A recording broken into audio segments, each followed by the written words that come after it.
One thing that we need to consider when working with complex numbers is that it should always follow the rules of mathematics.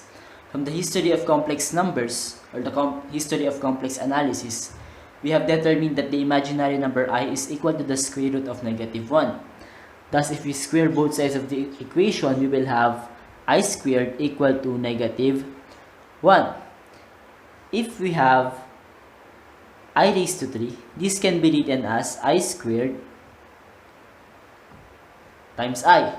Since I squared is equal to -1, I raised to 3 can be written as negative I. Another thing that we need to consider when working with complex numbers is the idea of conjugation.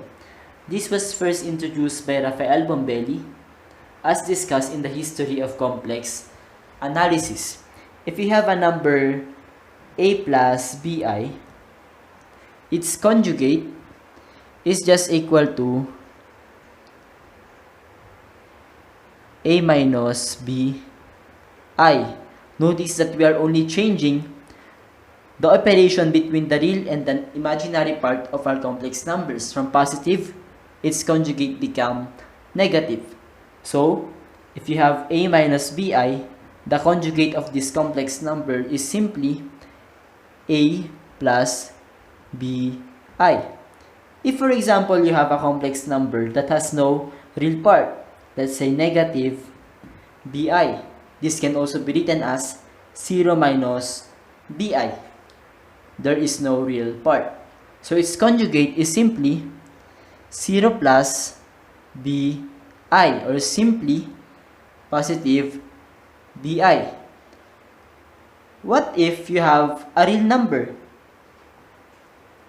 We can write this positive 5 into plus 0 I.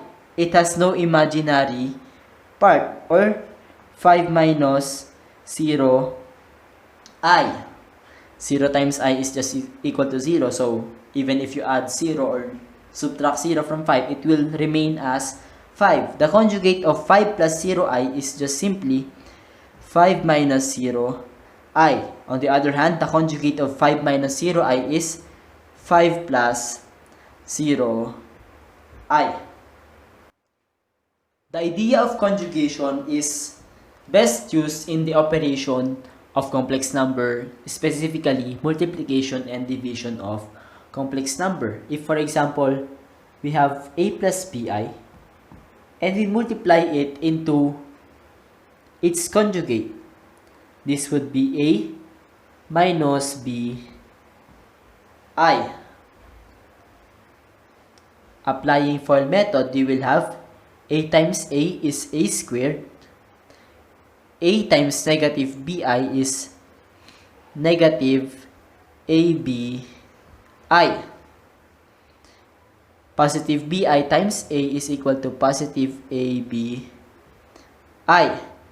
Positive bi times negative bi is equal to negative b squared I squared.